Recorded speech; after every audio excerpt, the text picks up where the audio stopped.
Our guest today is Geoffrey Hinton. Over the past 10 years, AI has experienced breakthrough after breakthrough after breakthrough.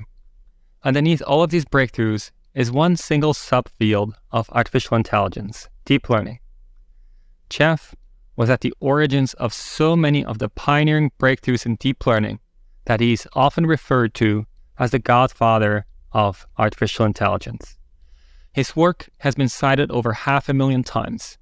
That means there's 500,000 and counting other research papers out there that build on top of his work. Geoff's work has been recognized by the Turing Award, the computer science equivalent of the Nobel Prize.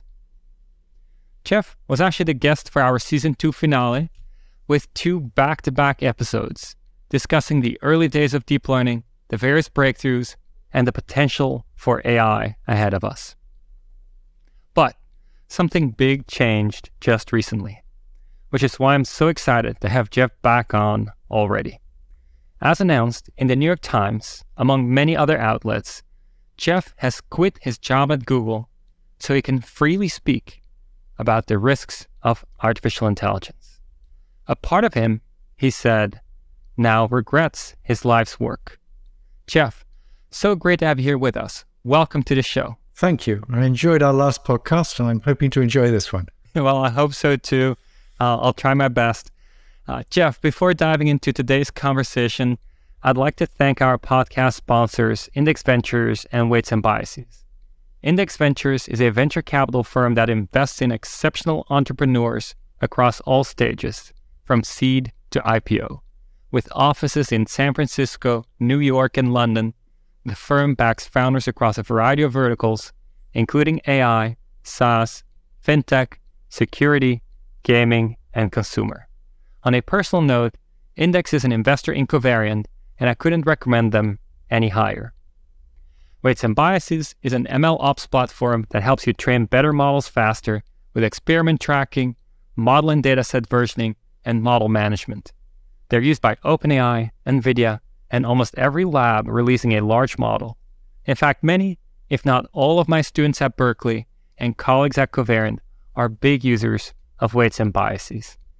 Well, Geoff, welcome back. So glad to have you here. Let me dive right in with the big headline from last week. May 1st, New York Times headline summarized actually very well why we decided to catch up here. It reads, "The Godfather of AI leaves Google and warns of danger ahead." What's going on? You worked in the field for so long, and now this big change in how you think about it. Can you say a bit more? It relates quite a lot to what we talked about in a previous podcast about the forward algorithm. For 50 years, I thought I was investigating how the brain might learn by making models on digital computers using artificial neural networks and trying to figure out how to make those learn. And I strongly believed that to make the digital models work better, we had to make them more like the brain. And until very recently, I believed that. And then a few months ago, I suddenly did a flip. I suddenly decided, actually, backpropagation running on digital computers might be a much better learning algorithm than anything the brain's got. And there were several reasons for that. It started a year or two ago when Palm could explain why a joke was funny. And that was a criterion I've been using for a long time to decide whether these things were really intelligent. And I was slightly shocked that Palm could explain why a joke was funny.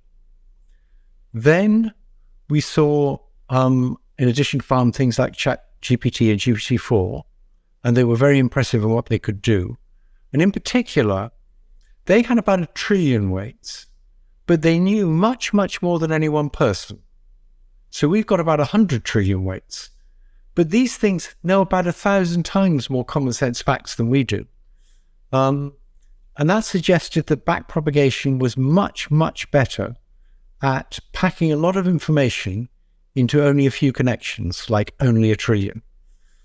So that made me change my mind about whether the brain has a better learning algorithm than the digital systems. And I started thinking that maybe these digital systems have something the brain doesn't have, which is you can have many copies of the same model running on different hardware.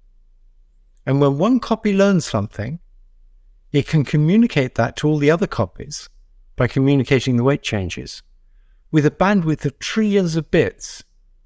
Whereas when you learn something, to communicate it to me, I need to try and change my weights so that I would say the same thing as you. And the bandwidth of sentences is only hundreds of bits per sentence. So maybe these things are much, much better acquiring knowledge because they can work in parallel much, much better than people can. In some sense, you could then say that's a dream come true. You've been trying to build AI, and now all of a sudden you realize that the work that's been going on and that you pioneered a lot of is actually even more capable possibly than you had dreamed of when you started. You were hoping to match human intelligence, and now you might have found a way to exceed it. Well, yes, except that my dream was to understand how the brain works, and we still haven't done that. We've built something better, and now we have to worry about what the something better might do.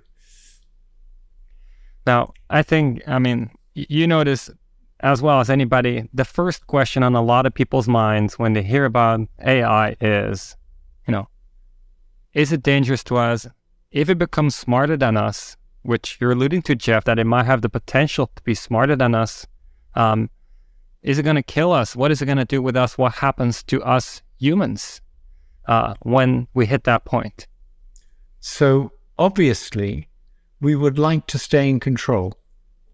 And obviously, there's a problem with less intelligent things controlling more intelligent things. Now, one thing we have on our side is that we're the relative evolution. So we come with strong goals about not damaging our bodies and getting enough to eat and making lots of copies of ourselves. And it's very hard to turn those goals off. These things don't come with strong built-in goals. We made them, and we get to put the goals in. So that suggests that we might be able to keep them working for our benefit. But there's lots of possible ways that might go wrong. So one possible way is bad actors. Defense departments are going to build robot soldiers. And the robot soldiers are not going to have the Asimov principles. Their first principle is not going to be, whatever you do, don't harm people. It's going to be just the opposite of that. So that's the bad actor scenario. But then there's the alignment problem, which is that if you give these things the ability to create their own sub-goals, and you will surely want to do that because creating sub-goals makes you much more efficient. So, for example, if you want to get to the airport, you create the sub-goal of finding some means of transport, and then you work on that sub-goal, and breaking things up into sub-goals just makes you more efficient. And so I think we will give these digital intelligences the ability to create their own sub-goals. And now there's a problem, which is, what if they create sub-goals that have unintended consequences that are bad for us? So here's a very common sub-goal, which makes a lot of sense. Gain more control. Because if you gain more control, you're better at achieving all your other goals. So, for example, I was sitting in a very boring seminar, and I noticed a spot of light on the ceiling. And I wondered where it came from. And then I noticed that when I moved, the spot of light moved. So then I realized it was a reflection of the sun on my watch. And so what did I do? Having solved the problem, did I go back and listen to the boring seminar? Well, no. The first thing I did was try to figure out how I could get it to move on the ceiling. I wanted to get control of that spot of light. We'd probably have a built-in drive to get control. But even if we didn't, that would be a very useful thing to do, to get control of things, because it allows you to achieve all sorts of other things. So I think as soon as you let them develop their own sub-goals, one of the sub-goals will be get more control. And we don't want them to get too much control. It seems that there is still a big, I would say, gap maybe, at least conceptually. Maybe it can be bridged quickly in time, but a big gap conceptually between the models today that are most visible, the language models, ChatGPT and competitors thereof, which do next word completion, conceptually speaking, versus AIs that have a goal. Though, of course, have seen AIs with goals like the world champion of Go is an AI that has the goal of winning the game of Go and is trained that way. But these AIs with goals so far have been in rather contained environments, I guess, compared to the next word prediction models. So how do you see a path? I mean, do you see it happen quickly to go from next word prediction to AIs that start doing things themselves in the world? It's not quite true that it's just next word prediction. That's the main way they learn. But they're also trained with human reinforcement learning. Right. So people are telling them, don't produce that kind of answer, do produce this kind of answer. That's very different from next word prediction. And that's shaping them. And that was a big breakthrough that OpenAI had, realizing that actually you don't need to do all that much of that once you trained a big language model. And you can sort of radically shape the way it behaves doing that. It's a bit like raising a child. When you raise a child, most of what it learns to do is just from wandering about in the world and figuring out how the world works. But the parent has a small amount of input by saying no and don't do that and oh, very well done. And that makes a big difference to how the child turns out. So already we've got things other than next word prediction shaping them. And you can imagine going further, you could imagine having large language models that are multimodal, so they're seeing visual input and they're trying to do things like open doors and put things in drawers. And then they'll have much more than just next word prediction. And even if it was just next word prediction, people sometimes talk of that. They say, oh, they're just autocomplete. But the point about autocomplete is, if you want to do a really good job of next word prediction, the only way to do a really good job is to understand what was said. And that's what they're doing. They're understanding what was said in order to do next word prediction. And so underneath, it needs to understand effectively everything that's going on in people's minds to be able to maximally accurately predict what a person will say next, I think is your point, right? And so it has to be a very capable model. The best prediction would be made like that. It doesn't understand everything that's going on in people's minds yet, but it understands quite a lot. And it's understanding more every day. And if you look at how good they were 5 years ago, look at how good things were in 2015 or sometime like that, when people were messing about with chatbots. They weren't that good before Transformers came along. Look at how good they are now. And now project that forwards 5 years. And that's what's got me worried. I think in 5 years' time, they could well be smarter than people. Now, when you say smarter than people, that's an interesting concept to even define, right? What do you think of when you say smarter than people? Well, it's very easy to see in a limited domain. I don't play Go, so I don't understand AlphaGo, but I do play chess at a very low level. And when I look at AlphaZero, it's not just that it's doing lots of calculation, because it's doing a lot less calculation than Deep Blue was doing, I believe. But it's got very good intuitions, and it makes brilliant peace sacrifices in a kind of justified way. And so it's just much better than any human chess player ever was. And I don't see why that should just be limited to that domain. And it's not that it's not just cheating by doing lots and lots of calculation. It has really good intuitions about chess.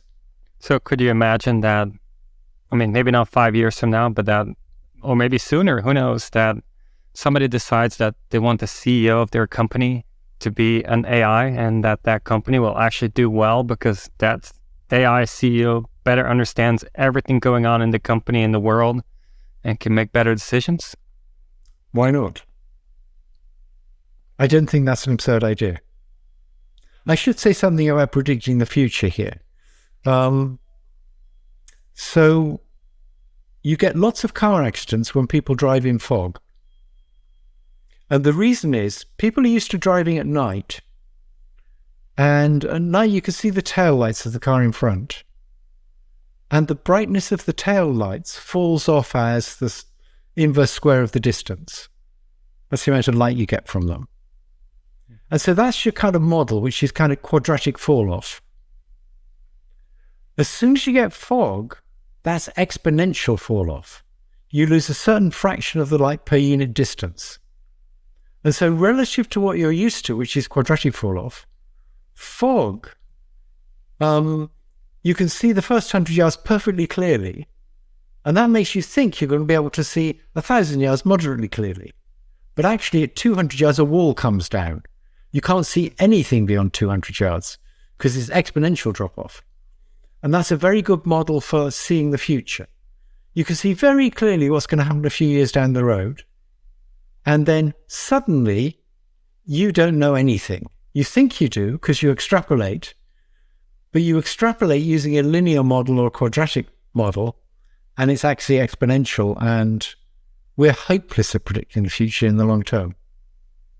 I love the story of the New York Times, where in, I think, 1902, there was an article that predicted that heavier than air flying machines would take 1 million or maybe 10 million years to develop. And actually, they came in 2 months after that. Well, there's a lesson there. Now, Geoff, if we zoom out for a moment, when you think about the risks of AI, and we'll get you, of course, I know you've said you see many good things coming from AI also. Yes. That's why you remain very excited, but we need to approach it the right way. But just to make sure we have a good framing of the risks which are driving your change in what you're doing right now. You mentioned bad actors could be more powerful to put it to their bad uses. You mentioned alignment, namely making sure the AI aligns with what we want, and I want to dive a lot deeper in that in a little bit, but are there others than these two that concern you? Oh yes, there's lots of things that many other people have talked about. So and they've been talked about for a while, like AI is incredibly biased if it's trained on incredibly biased data. It just picks up bias from the data. That doesn't worry me as much as it worries some people, because I think people are very biased, and actually understanding the bias in an AI system is easier than understanding the bias in a person, because you can just freeze the AI system and do experiments on it. You can't do that with a person. If you try and freeze the person and do experiments, they realize what you're up to and they change what they say. So I think actually bias is easier to fix in an AI person than it is in an AI system than it is in a person. There's job losses, and job losses aren't really the fault of AI. So if you think about autonomous driving, if we make something that can drive long-distance trucks, a lot of truck drivers will lose their jobs. And some people think, well, that's the fault of AI. But when we made things that were better at digging ditches, machines that could dig ditches, we didn't say, oh, well, we shouldn't do that. These machines are terrible. Actually, at the time, they probably did. But in the end, we didn't keep digging ditches with spades. We dug ditches with machines because that's just a much better way to do it. And the people who used to dig ditches with spades had to find other jobs. In a decent society, if you increase productivity, it should help everybody. The danger is, in the society that most of us live in, if you increase productivity, the gains are going to go to making the rich richer and possibly making the poor poorer. But I don't see that as the fault of AI, and I don't see that as a reason to be Luddite and to stop developing AI, because AI has tremendous good it can do. Even in the area of autonomous driving, if an AI runs over a pedestrian, everybody thinks, shocking, we should stop developing it. Even if on the very same day, people ran over lots of pedestrians. We all know that, well, you and I believe, I think, that eventually they'll get autonomous driving working properly, and it will save lots and lots of lives. It won't lapse in attention the same way, and it'll probably be more cautious. So that's a good thing. In medicine, it's even more obvious what the good's going to be. We're going to get much better family doctors who know much more. We're going to be able to get much more information out of medical scans. I said in 2016 that by 2021 we wouldn't need radiologists. I was talking in the context of interpreting scans. So what I meant was we wouldn't need them for interpreting scans. That was overambitious. Already we've got systems in Pakistan and India doing diabetic retinopathy, staging diabetic retinopathy and saving lots of people's sight. We've already got systems that are comparable with good radiologists for many other kinds of scan. I think it'll still be a few years before we move to a system where most of the interpretation of scans is done by these AI systems with radiologists looking over their shoulders. But that's coming, and that'll be tremendously useful. There's an enormous amount of information in something like a CAT scan that isn't being used at present, and we'll be able to use much more information, I think. There's going to be things like making better nanomaterials. Obviously things like AlphaFold, where AlphaFold has now done about 1 billion years' work in predicting protein structure, if it was done the old way by PhD students. That's enough to pay for most of AI. Lots of things like that are going to be tremendously helpful. I think if you could make nanomaterials that make better solar panels, that will probably compensate for all the carbon dioxide produced by data centers. You could actually make all the data centers use solar power with better solar panels. So there's tremendous good to be had. And I've just given a few examples, but we know that more or less anything you do, AI can make it more efficient. AI can do parts of that job. Sometimes all of it, sometimes parts of it. Anytime you're producing textual output, AI can make you more efficient, even for things like letters of recommendation. So I don't think there's any chance people will stop developing it because it's going to be so useful. No, you're saying there's no chance people will stop developing it because there's so many positive uses, but also almost every positive use can get paired with somebody using it, as a bad actor using it in a different way. There was a call, nevertheless, a few weeks ago to stop the development of not AI as a whole, but to not train any even larger models than GPT-4, right? That's a very specific call. And I think you've talked about that too, even though I don't think you signed off on that specific letter. What are your thoughts on that? That specific letter, maybe it was politically sensible because it got people's attention, but there was never any chance that people would do that.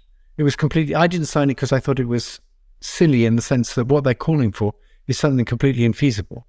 If you did that in the States, they wouldn't do it in China. And even if you did it in the States and China, they wouldn't do it in Russia. So there was never any chance that development would be stopped.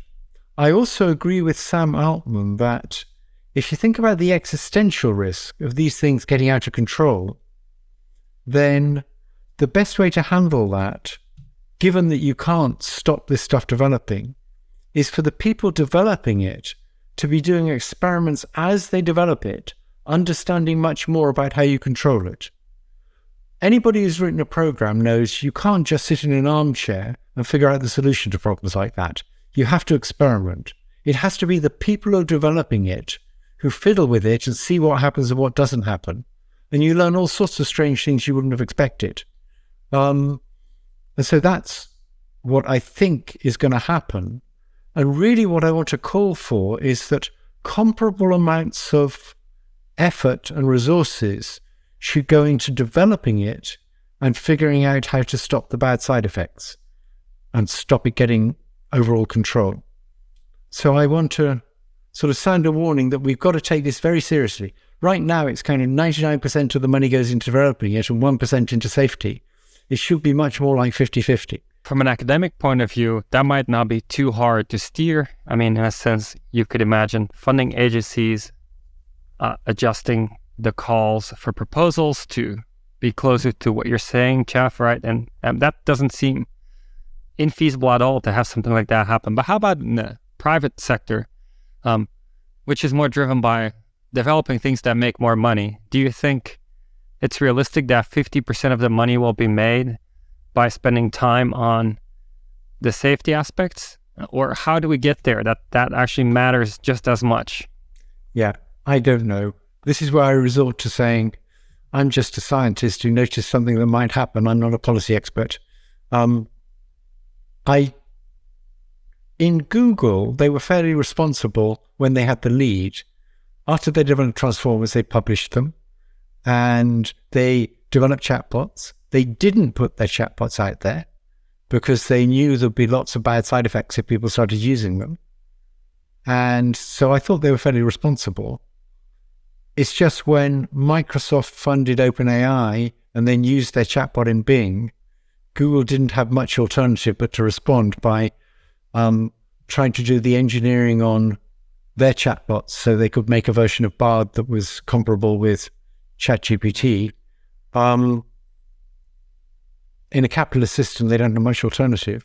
And the way you get big companies to do things that don't immediately make profits is with regulations, I think. Now, regulations have been called for a while, actually, by some people, and particularly Elon Musk has called for regulation in the AI space for a while, without necessarily being particularly specific about what the regulation should be.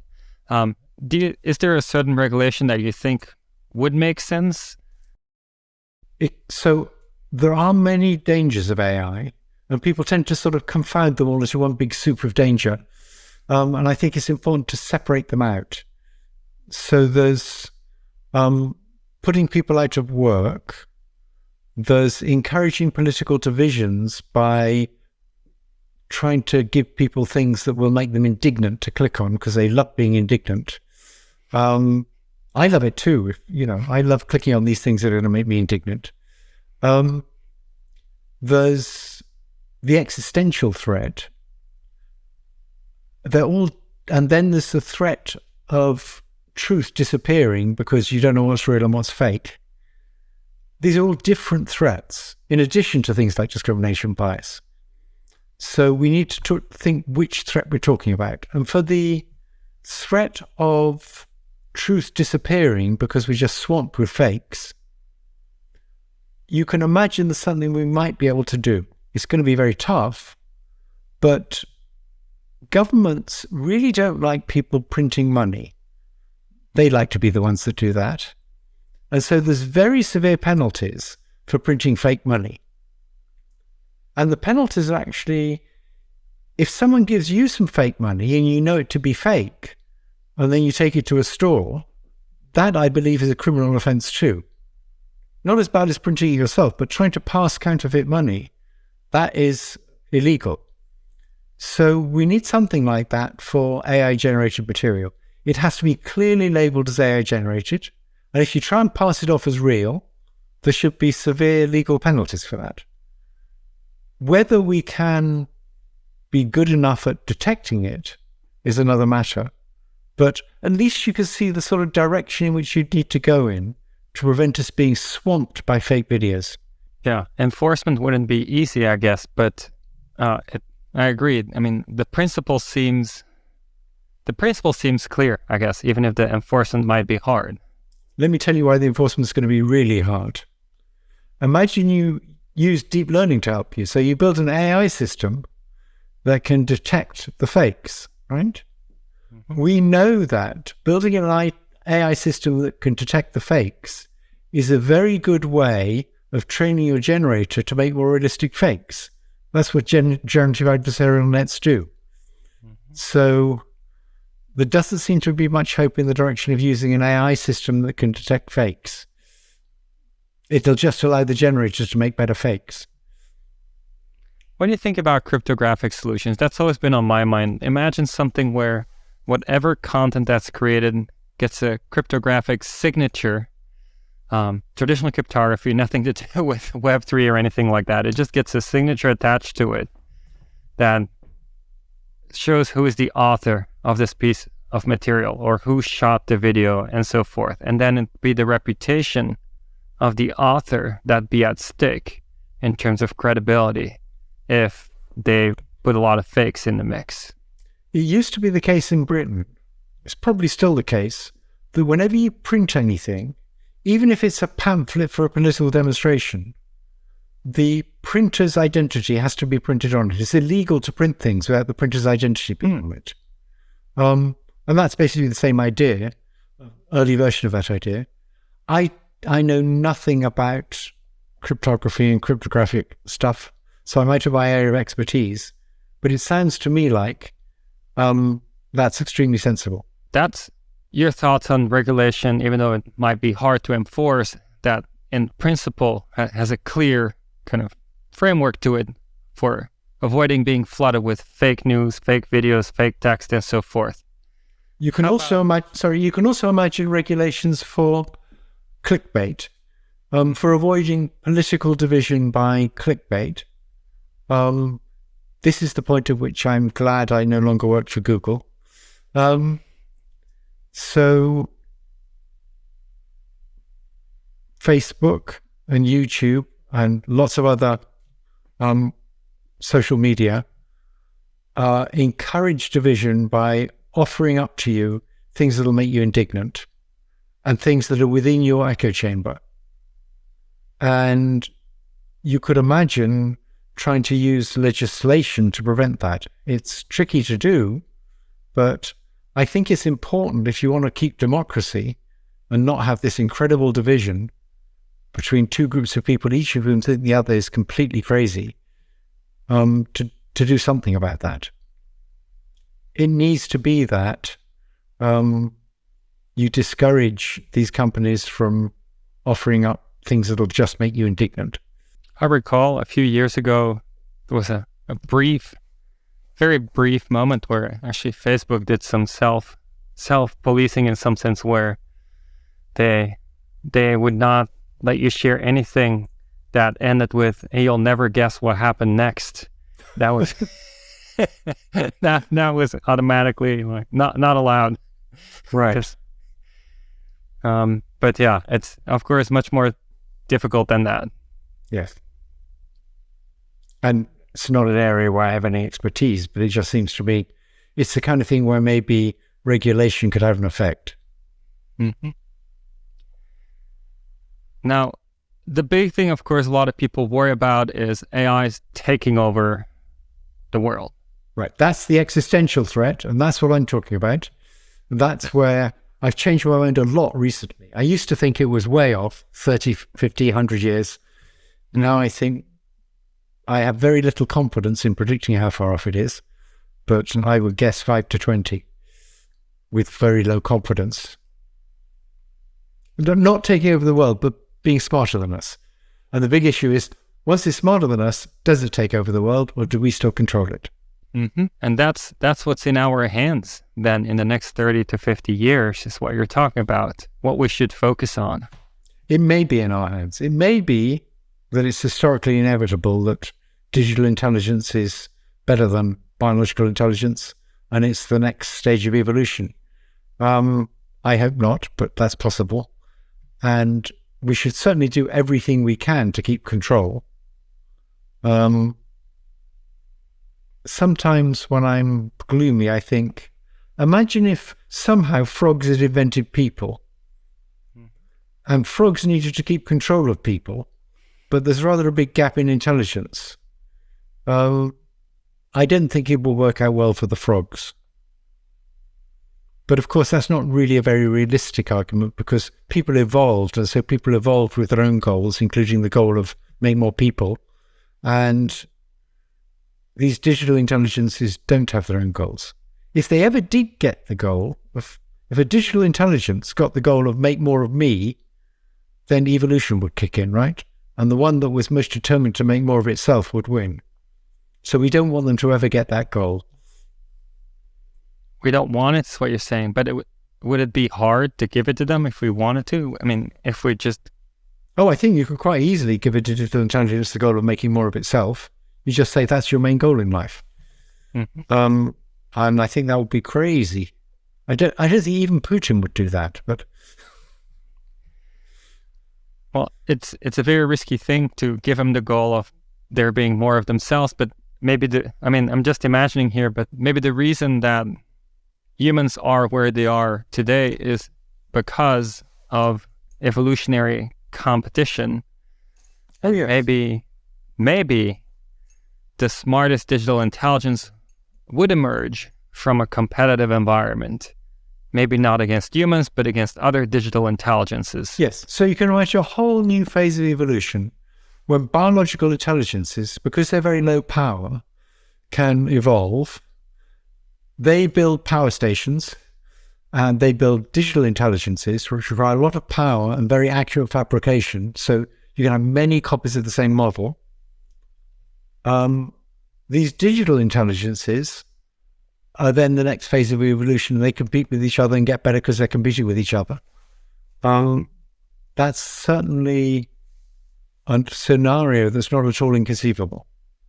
We'd prefer to have a scenario where we create something much more intelligent than us, and it kind of replaces the UN. You have this really intelligent mediator that doesn't have goals of its own. Everybody knows it doesn't have its own agenda. It can look at what people are up to, and it can say, oh, don't be silly. Everybody's going to lose if you do this. You do this and you do that. And we'll sort of believe it like children would believe a benevolent parent. That's the utopian version as opposed to the dystopian version. And I don't think that's out of the question either. That's feasible, right? Possibly. It could happen, yes. But it seems like it would require humanity to kind of get together and, want it. But technologically, what you described seems feasible. Yes, it seems feasible to me. But like I say, when you're speculating about things with which you have no experience, you tend to be quite a long way off. And as soon as you get a little bit of practical experience, you revise your theories because you realize how far off you are. And so we need to be doing a lot of work as these things are developed in understanding the risks and having little empirical experiments where we can see what tends to happen. When you make these smart things, do they tend to try and get control? Do they tend to come up with goals of, hey, I want to make more of me? It seems like that there's a natural tension between the short term and the long term here. Meaning, if I look at the short term, having an AI that sets its own goals, that can go do things, could be a nice to have. And say, okay, make me some more money on this side, do this, do that. I have these resources, those resources, see what you can do with it and get some things done for me. Very convenient. And then it could be a slippery slope, possibly, to what it decides to set as its sub-goals to get that done. So that's the alignment problem. Right. It's very, very hard, but it does seem like there's you are thinking of a clear distinction here between AIs that try to get things done, that can set goals, versus AIs that are purely advisory, that are called upon for their wisdom, have a lot of wisdom because they have seen so much, know so much, have predictive powers, but that they are just advisors, not actors. That would be great, right? That would be very useful. But that seems a clear thing to pursue, possibly, right? Maybe, yes. Now, you can't make it safe just by not allowing it to press buttons or pull levers. Why is that? A chatbot will have learned how to manipulate people. It will have read everything Machiavelli ever wrote, and all the novels in which people manipulate other people, and it will be a master manipulator if it wants to be. And it turns out you don't need to be able to press buttons and pull levers. You can, for example, invade a building in Washington just by manipulating people. You can manipulate them into thinking that the only way to save democracies is to invade this building. And so a kind of air gap that doesn't allow an AI to actually do anything other than talk to people isn't sufficient. If it can talk to people, it can manipulate people. And if it can manipulate people, it can get them to do what it wants. So it's not so much about the air gap, it's about the purpose, the built-in purpose. Yes, it's about the goal. Yeah. If it ever develops the purpose of make many more of me, we're all in trouble. So Geoff, I like your thoughts on regulation, but also the challenges with regulation. Now, for a moment, let's imagine things maybe don't go exactly the way we hope. In that we hope that there's this AI advisor who can just ask questions to and helps us make the right decisions. But let's say somehow the AI does emerge with a goal and a purpose and starts doing things for itself rather than for us. I mean, couldn't it be the case that it just decides to run off to a different solar system with more energy available and we're back to where we are today? We're entering this time of huge uncertainty where we're going to be dealing with things that we've got no experience with. The sort of no empirical data on what it's like to interact with things smarter than us. So we just don't know. I mean, I think the right attitude is, I have no idea. I talked to Elon Musk the other day, and he thinks we'll get things more intelligent than us. And what he's hoping is they'll keep us around because we will make life more interesting. If you have a world without people in it, or without animals in it, it's just not as interesting as a world with people in it. That seems like a pretty thin thing to rest humanity on to me. But he thinks it's quite possible these things will get much smarter and they'll gain control. I didn't actually ask him if I could have a space on the rocket.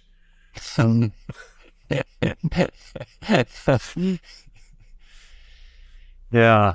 I guess Mars is even with speed of light, gives you some delay before it reaches you. Yeah. Now, in a scenario where you said you talked with Elon Musk, the scenario he seems to envision is one where AI and humans might fuse together, his Neuralink company. You've thought about AI, you've thought about the brain, about the combination of both more than anyone else possibly. What are your thoughts on that kind of future? I think that's pretty interesting. I've always thought that people have audio in and they have audio out and they don't have video out. And if people had video out, we'd be able to communicate better. So that's not exactly what Elon's planning to do. He's planning to get sort of brain-to-brain transfer to a fairly abstract level of thought. And so now you need to transfer things that the other person, in a way the other person can understand them. A much less ambitious project would be to have video out, because now the other person knows how to deal with video. They can deal with that as input. And I think if we have video out, it would improve communication quite a bit. So at present, if you want to communicate something to me, you can talk or you can draw diagrams. But presumably before you draw the diagram, you have a kind of picture in your head. Maybe not, but probably you do. And if you could just communicate those pictures in your head very quickly, that ought to increase the bandwidth. Maybe only by a factor of 2, but that would still be a big win. But maybe by a factor of more than that. Won't necessarily help, but I think it might. I did have a plan for improving communication between drivers, where every car has on its roof a big LED display where you can display up to 2 words. But it turns out in that case you wouldn't actually need to make the 2 words variable. You could just put them there. It might induce a lot more road rage, yes. I'm a bit worried there. Yes, so I don't think that was a very good scheme. Now, you've alluded to this earlier that maybe biological evolution is just a starting point, and yes, maybe it's natural to be followed by digital evolution, computer-based or other forms. And in principle, we could ask the question there too, right? Imagine you've also said that that's not the future you currently would want, but imagine that somehow that would be the future, that after humanity, there's a digital life form that is more dominant in some sense than humans are today on Earth. That could still go in many ways, right? You can imagine a digital life form that is really good to us, to others, to everything that's around, versus digital life forms that maybe destroy everything. Is that worth thinking about? Like, if that scenario is the scenario, how do we make sure it's a good version of it? Yes, that's definitely worth thinking about. And there'll be something very different about them because they don't have to worry about death. Basically, people haven't really noticed this yet, but we've discovered the secret of immortality. Well, the secret of immortality is just the computer science thing and make the software separate from the hardware. As soon as you do that, it's true of these artificial neural nets. If one piece of hardware dies, the knowledge doesn't die, the weights can be recorded somewhere, and as soon as you've got another piece of hardware that can execute the same instructions, then it comes back to life again. So these digital intelligences are immortal, as opposed to the kind of biological intelligence we have where whatever our learning algorithm is, it appears to make use of all the little quirks and peculiarities of the wiring of our brain and the funny way our neurons work. That makes it much more efficient in energy terms, but it means that when the hardware dies, the knowledge dies with it, unless you've taught it to somebody else, which is what I'm trying to do now. So Ray Kurzweil, for example, would like to be immortal, and I don't think he will be because he's biological. But the digital devices, the digital intelligences we're producing are going to be immortal. And maybe once you've got immortality, you maybe get to be a bit nicer. Or also less afraid, I guess. You also get to be a lot less afraid. Yes. So digital soldiers that know that they're immortal, maybe that's not so good. Right. Now, I mean, in some sense, when I haven't given this enough time to think about compared to what I would like to, but just at a high level, when you think about this, it seems like it comes back to what's the purpose of not just humanity, but the purpose of life, right? Yes, absolutely. So when I was a student, a troubled teenager, I started off studying physics and physiology at Cambridge, and then I really wanted to know what the purpose of life was, so I studied philosophy for a year. That didn't really help, so I switched to psychology, and that didn't really help either, and I ended up in AI. And I now think, I'm an atheist, so I think the purpose of life is make as many copies of yourself as possible. That's what evolution seems to do. And we've evolved. We've evolved as hominids that live in small warring tribes. And that's our evolutionary history. And it's recent. That's a recent enough history. We haven't been able to change that much. And if you look at society now, it's small warring tribes at every level. We've just made it fractal. So, and for those hominids, insofar as they have any purpose, it's make more copies of yourself. That all makes sense to me, but can we hope for something more? We're able to think of more, right? We're able to at least articulate the notion that maybe it'd be nice to be more than what you just described, right? Nice to be more than just trying to replicate ourselves maximally. If you're in a small tribe of hominids, to make the tribe successful, you want to help other people in the tribe. So we have a strong urge to help other people in our tribe. And you may have noticed this. I noticed this very strongly in academic departments. If you're in a big department, in general, you'd rather your department got resources rather than some other department. So at the University of Toronto, there's lots and lots of professors of French. And I think it'd be better if there were less professors of French and more professors of computer science. But within computer science, there's professors in different areas, and I think it'd be good if there were more professors in machine learning. But within my group, when I was at the University of Toronto, actively, there was very strong allegiance to a group. And that's just from my evolutionary inheritance. So I think we are very strongly altruistic towards members of our group. We're willing to sacrifice things to help members of our group.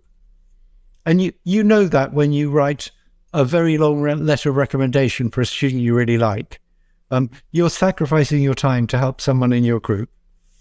And you're much more willing to do that for someone in your group than for someone who may be equally good but wasn't in your group. Yeah, it's a natural thing, I think, and it's because you've already invested so much time in them, you know them so well. I think, yeah, it's pretty natural for that to happen. So it's not just that we want to make more copies of ourselves. We want to make our group successful. Now, if we could make that generalize to bigger and bigger groups, then we can probably get better societies. I maybe have a question from a slightly different angle, Geoff, though that I agree it'd be great if we could generalize it to bigger and bigger groups or see what we could get to. But imagine in some sense the counterstance to developing new technology for good would be, I could imagine a counterstance that says, hey, my life today is pretty good. I have not too much to complain about. I could maybe imagine a version where more people, maybe all people, could have a similar standard of life with some adjustments here and there and so forth. Why don't we just stagnate and keep it this way? We're happy, we stay happy. But then, to me, that falls short, because to me it seems like when there is, at least personally, when there is no progress, when everything stays the same, that's really uninteresting, not exciting, and almost defeats the purpose of that we're even here. And it seems that progress somehow, at least for me, progress is this kind of natural notion of like something we need for it to even make sense to be here. I don't think I agree with that. Interesting. I think I can imagine a society in which it's not going anywhere in your sense. It's not, you're not getting more of you, but what you're doing makes you happy. It's sustainable. When I was at University College London, and I was director of the Gatsby unit, we had 4 faculty members and a dozen or more graduate students and some postdocs. And a memo came around from the university, which is, how are you planning to expand your department? And I replied that actually I wasn't planning to expand it. I thought it was a very nice size as it was. That wasn't an acceptable answer, but that was how I felt about it. Yeah, so maybe I meant it in a slightly different way. I meant it more in the sense of, imagine 100 million years from now, just essentially, people doing the exact same thing we're doing today. Life has not really evolved. You could land into Earth 100 million years from now, and you couldn't tell the difference. Wouldn't that be like somehow, I don't know, feel unsatisfactory that nothing has evolved or changed in 100 million years? I'm not so sure it would be. I mean, if we got a decent society and most people were happy and having a fulfilled life and having lots of nice social interactions, and it just stayed like that forever, I don't see the problem with that. Well, then we should try to achieve it, I guess. No, but there's a lot of people. I mean, I think one thing that's wrong with society at present is economists obsessed with growth, and if you're not growing, something's wrong. And that's, unless you're going to leave the planet, that's utterly unsustainable. We talked a bit earlier about there's both a technological kind of line of work ahead to make sure we can align the AI with humanity, and there is regulation, government work ahead. Now, on the technological side of things, do you have any recommendations for today's AI researchers or people in other fields who might want to contribute? What do you see as big opportunities? So I guess playing with the most advanced chatbots and trying to understand more about how they actually are intelligent, how they do it, because we still don't really understand how they do it. I mean, we know just how they work in terms of transformers, but I think we're not really very clear about exactly how they manage to do these reasoning tasks. And looking at how you can control them as they develop. I've said that before, but I mean, I think that would be a very sensible thing to do. But I should emphasize, I'm not really an expert on these alignment problems. There's people who've been thinking about them much longer than me. People who don't do deep learning, like Stuart Russell, and lots of other people who do deep learning. People like Roger Gross have been thinking about these things for much longer than me. And they're kind of the experts. I'm just a sort of, I've just come to this very late because I suddenly changed my mind about how soon these superintelligences may be coming.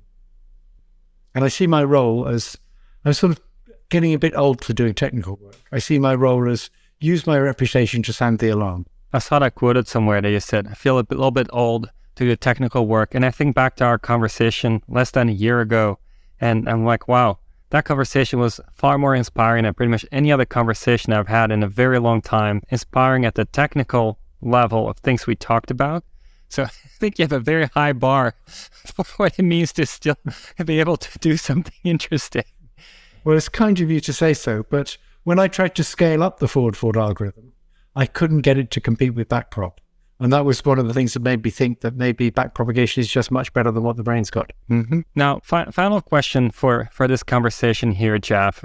Top of my mind ever since your announcement has been, you leave Google, you have like all this extra time now in your hand to freely do whatever you want to do. What does that mean? Does that mean you'll be working solo? Are you finding a new affiliation? Are you starting an organization of your own? What's happening in the near future? My main goal is to watch all those good movies on Netflix I never had a chance to watch when I was working too hard for 50 years. At Google, they talk a lot about life-work balance. I never went to any of those seminars. I didn't have time. My view as a researcher is, I got this from Alan Newell at Carnegie Mellon, who used to tell the graduate students, if you're not working 80 hours a week, you're not a serious scientist. And I'm afraid that's been my view. It may not have done me much good in life, but it's time to stop doing that. So that's my main objective. I don't think I'll be able to stop doing research because it's so much fun, even when you're not as good as you used to be at it.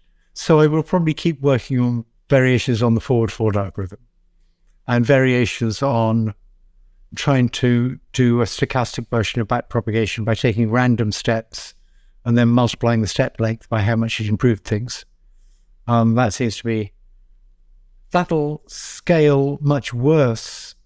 But if you have lots of little local objective functions, maybe you can have lots of little local modules that are all learning, optimizing their local objective functions by taking random steps and scaling the step by how much it improved their local objective function. And maybe that's how the brain can learn big systems without being able to backpropagate. So I'll keep thinking about things like that. But I will actually watch a lot of movies, and I'll try and spend a lot of time with my kids, who are no longer kids. It's nice to hear your passion for the brain is still so big to understand how it might work. In terms of the alignment work and the AI risk work, of course, you've done a lot by your announcement. How many interview requests did you get after the announcement? So the day after, the New York Times came out on a Monday. On the Tuesday, I was getting an interview request every 2 minutes. That was stressful. To begin with, I felt I ought to reply to them, and that just wasn't feasible. Then someone who knows much more about the media told me, no, they don't actually expect you to reply. That made life easier. Yeah, every 2 minutes, that's wild. Do you expect going forward to spend time evangelizing and making people aware of was this a one-time thing and you feel like, okay, now people know, it's clear, the job is done? I don't know. I wasn't expecting this big a reaction, and I haven't really had time to think through what happens next.